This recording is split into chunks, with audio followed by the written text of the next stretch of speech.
बैसाखी का भी स्वागत कर रहे हैं। यह त्योहार विशेष रूप से पंजाब में बहुत धूमधाम से मनाया जाता है।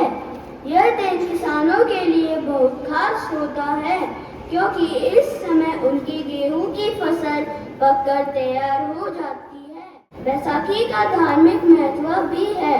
इसी दिन गुरु गोविंद सिंह जी ने खालसा पंथ की स्थापना की थी, इसलिए यह दिन सिख समुदाय के लिए बहुत पवित्र माना जाता है।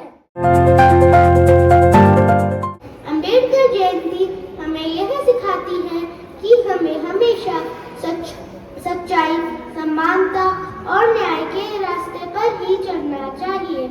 हमें सभी के साथ समान व्यवहार करना चाहिए और किसी के साथ भेदभाव नहीं करना चाहिए।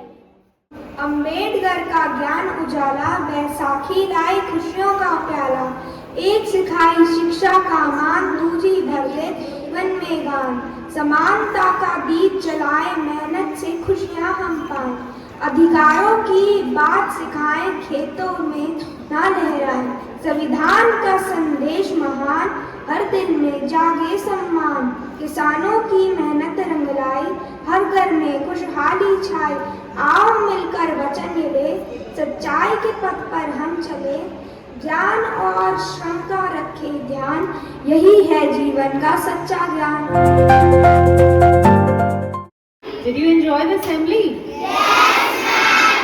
So one of you who will tell me what have you learned, what is the message given from today's assembly about the relevance of Baisakhi? HMM, I request you please come and convey the importance of Baisakhi to the children.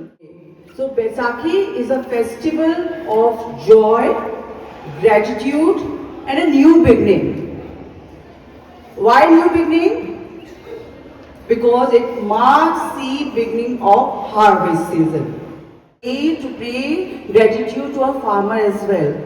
It marks the beginning of harvest season. Which season? Harvest season. To whom we should get gratitude? To farmers. Why? Because of their hard work, we are getting the food at home. Okay? Yes. Okay. Thank you.